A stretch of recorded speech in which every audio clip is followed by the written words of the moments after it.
Hello, আসসালামু আলাইকুম। কেমন আছেন সবাই? আশা করি সবাই অনেক ভালো আছেন। আমি আপনাদের জন্য নিয়ে আসলাম নতুন আরেকটি ভিডিও। এখানে আমি আপনাদের দেখাচ্ছি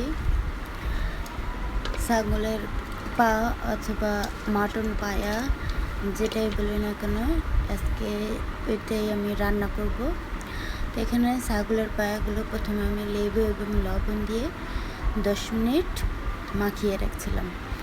মাখিয়ে রাখার পরে এখানে তারপরে আমি একটা একটা করে লেবু দিয়ে ঘষে কলেতে ধুয়ে নিয়েছি। তারপর এখানে এই যে আমি চুলাতে পানিতে দিয়ে এটা একটু বলক দিয়ে গরম পানিতে তারপরে নামিয়ে নিলাম।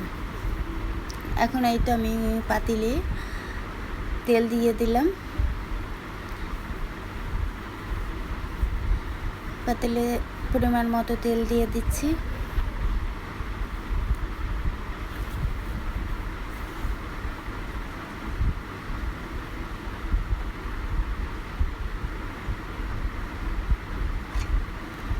এখন তেলটা একটু গরম হয়ে আসলে এখানে আমি দিয়ে দিব গরম মশলা। এখানে আস্ত জিরা আছে, তারপর হচ্ছে এলাচ, দারচিনি এবং আছে জয়ত্রী।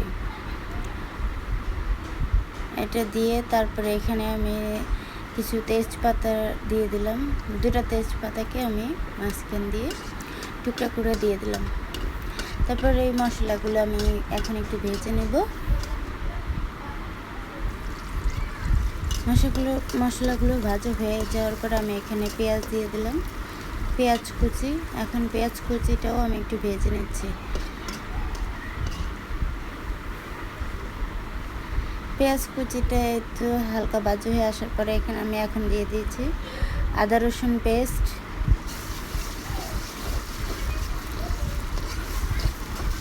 আদা রসুন পেস্টটা দিয়ে এখন আমি ভালো করে নেড়ে নিচ্ছি, যাতে আদা রসুনের যে কাঁচা গন্ধটা থাকে সেটা চলে যায়।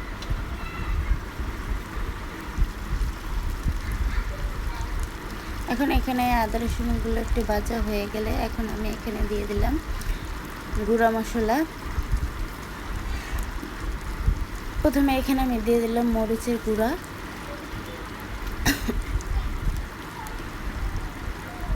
তারপরে দিয়ে দিলাম হলুদের গুঁড়া,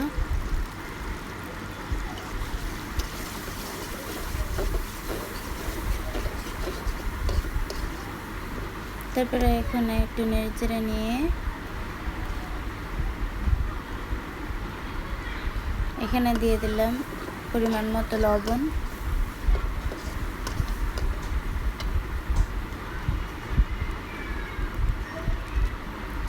লবণটা দিয়ে এখন আমি এখানে দিয়ে দিলাম সামান্য ধনিয়া গুঁড়া।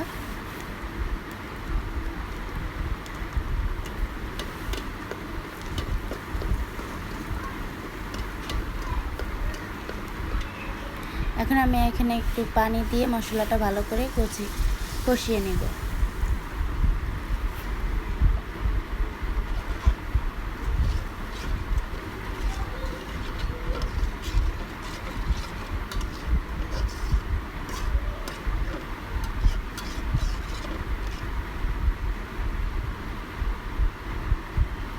মশলাটা কষিয়ে এখন আমি এখানে দিয়ে দিলাম গুঁড়া মশলার গুঁড়া।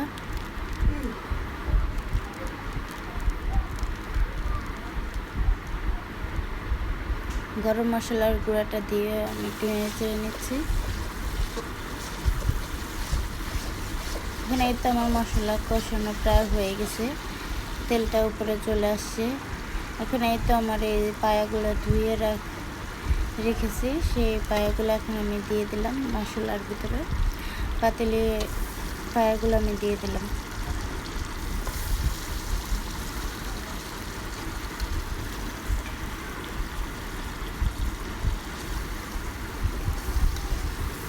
এখন এখানে তো পায়াগুলো আমি এখন ভালো করে মশলার সাথে কষিয়ে নিলাম। কষানো শেষ হয়ে যাওয়ার পরে আমি এখানে এত পরিমাণ মতো পানি দিয়ে তারপর রান্না করে নিচ্ছি। এটা রান্না করতে অনেক সময় লাগছে।